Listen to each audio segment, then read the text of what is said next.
During this video presentation, I will be talking through biomechanics and notation analysis in sport, and also talking through some data collection of my own. So, what is biomechanics? Essentially, sport and exercise biomechanics is focused on analysing the physiological mechanics of movement. In other words, biomechanics in sport examines and explains why and how the human body moves like it does. Ways that biomechanics is used in sport is to analyse and improve performers' movement and technique in sport, enhance their overall performance, reduce the risk of injury for performers, and also analysing sports equipment to ensure maximal performance for athletes. In professional sport, notation analysis is the study of movement patterns, strategy, and tactics. It can also be used as a way to assess performers during matches on the certain performance indicators of their particular sport. For example, a winger in football could have some notation analysis performed on them whilst they're playing in a match. A data collection sheet could be carried out on them, analysing the number of crosses, number of passes, number of shots and goals, etc., etc. During the match, out of these different performance criteria, the observer can note down the amount completed, the amount that was unsuccessful, and also the amount that was successful. For example, the winger might have made a total of 10 crosses during the game, but only 3 were successful. Therefore, from the notation analysis performed on the winger, the coaching staff and the player themselves will be able to recognise that they need to work on crossing during training due to having only a 30% success rate. Moreover, from this notation analysis, the winger could set themselves targets to try and achieve. So, for example, in the next match, they might try and get their crossing success rate higher than the previous match. Obviously, notation analysis can be performed in a whole variety of sports and performers, not just football. Additionally, notation analysis leaves you with quantitative data, which is data in numerical form, which makes it much easier to compare with other athletes and also compare to yourself from previous analysis, which could help you to spot improvement. Once you have this quantitative data, it can be put in graphs or tables, which could make it visually easier to compare or spot patterns of trends in the performer's performance. Another part of notation analysis is tracking the movement patterns of performers. This can be done by using a heat map, for example. The areas on the map which are more of a red-orange colour means the performer has been in that area the most. So if we look at the example on my screen on the left, there's a clear scale at the top of the image which shows how the heat map works, basically. So if it's more of a reddy colour, it means they've been there more. If it's more of a whitey blue colour, it means the performer hasn't covered the area as much. Using a heat map on performers can be really helpful for a coach coaching a team, because it could potentially allow them to spot reasons for failure or difficulty during matches. For example, a football team defensive line might be breaking down really easily. Therefore, as a way of solving this, a coach could use heat maps for each defender to spot if anyone's moving out of position a lot, and therefore leaving a gap for the opposition to break into and get through on goal. Additionally, it can be used in a sport like tennis for when a player is doing a match plan with their coach. If they can get hold of a heat map of their opponent, they can spot what corner they prefer to potentially sit in. So, for example, from the use of a heat map, they could see that their opponent likes to move round their backhand a lot and hit forehands, or also they might spot that their opponent likes to spend a lot of time up at the net. Moreover, they could be used in basketball, like shown on the slide, as a way of a performer simply tracking and visualising where they prefer to be on the court without maybe really realising. This could also be used with a basketball player and their coach, as a way of the coach saying that you need to be in this area of the court more in certain situations. Because of the heat map, this allows them to notice. It allows them to notice this due to the accurate technology of it. As well as a heat map, performers could get schematics drawn of them. I believe that schematics aren't as strong when it comes to analysing movement of a performer, but they can still be really helpful. The reason why I believe this is the case is due to it being drawn by hand whilst following a video recording.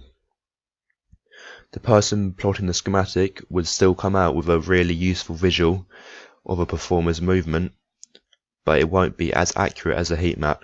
This is due to the fact that a heat map is completed by efficient technology, meaning that it's a lot more detailed in showing not only the areas covered by a performer, but also the areas that a performer likes to spend more time in.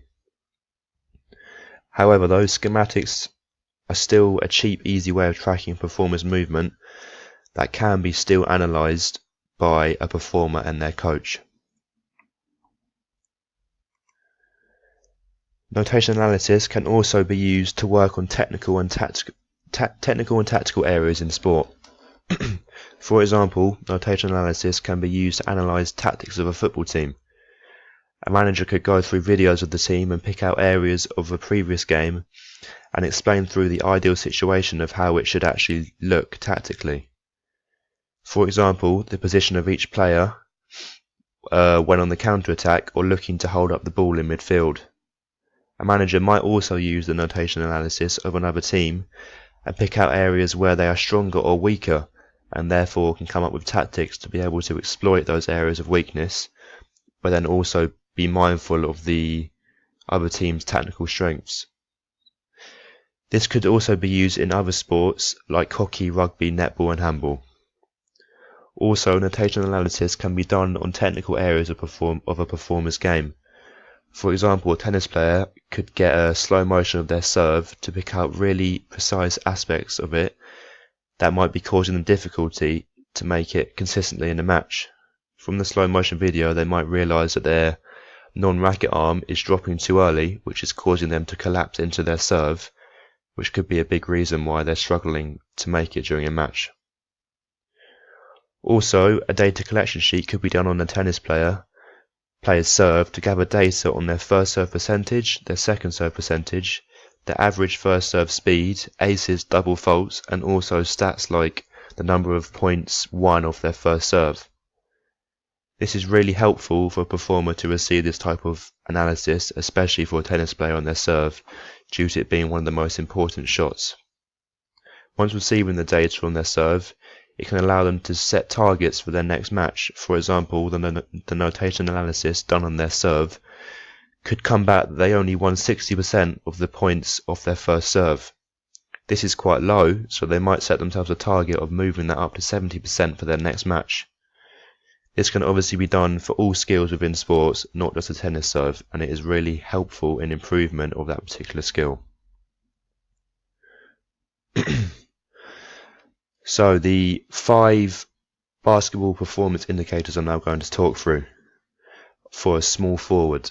Small forward is a position that requires pretty much all basketball in-game skills. They need to be highly athletic, have good vision, and be able to make crucial decisions under pressure when on the attack. This is because when on the attack, they have to be able to do pretty much most things, such as producing a layup, shooting 2-pointers and 3-pointers, and also making assists. A layup involves a small forward to drive into the key using speed and agility in order to get into the position to drive up towards the basket and lay the ball up against the backboard, hopefully then dropping in. Also, as a small forward, it is hugely important they are good at making short, quick passes to assist teammates. This is because when on the attack, they are based to the right side of the basket, meaning that once they receive the ball, if they don't go for the layup, they should look to get the ball to a centre or power forward. On the other hand, they could pass the ball outside of the 3-point line to the point guard or shooting guard to look to try and score a 3-pointer. Moreover, it's really important that a small guard is able to be consistent in scoring 3-pointers themselves, not only relying on the point guard and the shooting guard. Finally, a small forward, when they don't have a ball and their teammate is shooting, should be looking to get in between the opposition defence to gather the rebound if the shot happens not to go in. This is really important that the small forward does this because it gives them and the team a second chance to try and score instead of just handing possession over to the opposition. To conclude then, the small forwards need to be strong at most basketball attacking performance indicators due to the position they hold. So, notation analysis can be performed in a couple of ways. One of these is analysing a recording that was taken from a performance. The advantage of this is that when it comes to having to complete a data sheet, you can pause the video to ensure that nothing is missed. In sports that might be played at a bit more of a slower pace, for example football, this isn't such a big deal. However, in a sport like badminton or tennis, this can become a lot more challenging because of the fact that it's played at a much faster speed. Therefore, being able to pause the point or rewind is really important to make sure that nothing is missed. If anything is missed, it makes the data invalid and unreliable. Additionally, being able to pause and rewind when watching the recording could possibly allow the data collector to spot other things that they might not have seen when watching live, for example. On the other hand, the second method of notation analysis is collecting data when watching the performance live. Like I've already briefly mentioned, when watching live, analysing a performance can be really challenging due to there being a high risk of missing something. It is also impossible to gather the data of each player on a rugby team, for example, when you're on your own. Also, when watching a sport live, the person collecting the data will need to have a strong knowledge of the different sporting criteria. For example, when watching badminton, there might be some confusion between what a shot was, but hopefully the person collecting the data will have a clear understanding on which shot is which to ensure that the data is valid. Also, when watching live and gathering data for a sport like badminton, you might need to get a team of you to set one person recording each shot. The reason for this is because if you're alone, by the time you've looked down to record that a smash was just played, for example, by the time you've looked back up again, another shot might have been played that you missed due to how quick badminton is. I'm now going to talk through some of the advantages and disadvantages of notation analysis. So some of the advantages are it allows a performer to spot areas of weakness due to reviewing data collection sheets of them, for example. It could potentially help a coach to pick the squad they want to play due to data gathered on each of the players, so they might pick the players which are doing better than others.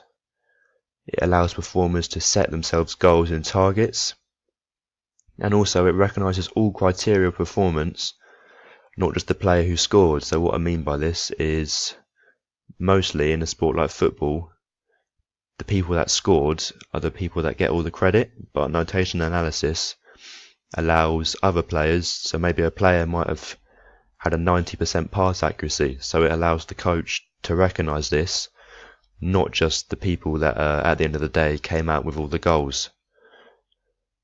However, some of the disadvantages of notation analysis are that it's challenging to complete live. If it's a team sport, it can be impossible to track everyone on your own. New modern software can cost a lot of money nowadays, and also it could be misleading and ambiguous. So what I mean by this is, for example, a basketball player might have only taken 2 shots in the game and scored 2, but it comes out saying they had 100% shot accuracy, but they only took 2 shots, and 2 of them managed to go in. So during the next part of the presentation, I'm going to be talking through some of the data I collected of my own of a basketball game. So the 2 performers that I analysed, Performer 1 and Performer 2, from both of these schematics that I received from reviewing the video recording of the basketball game, it allows me to notice movement patterns of both the performers. Comparing both the schematics I have on the screen currently, I can clearly see that Performer 1 moved a lot more than Performer 2. This is because from the schematic I can clearly see that Performer 1 moved all over the court offensively and defensively due to the movement I tracked of them. On the other hand, Performer 2 clearly doesn't move as much as Performer 1 due to her movement not being as erratic around the court. Additionally, from the schematic of Performer 2,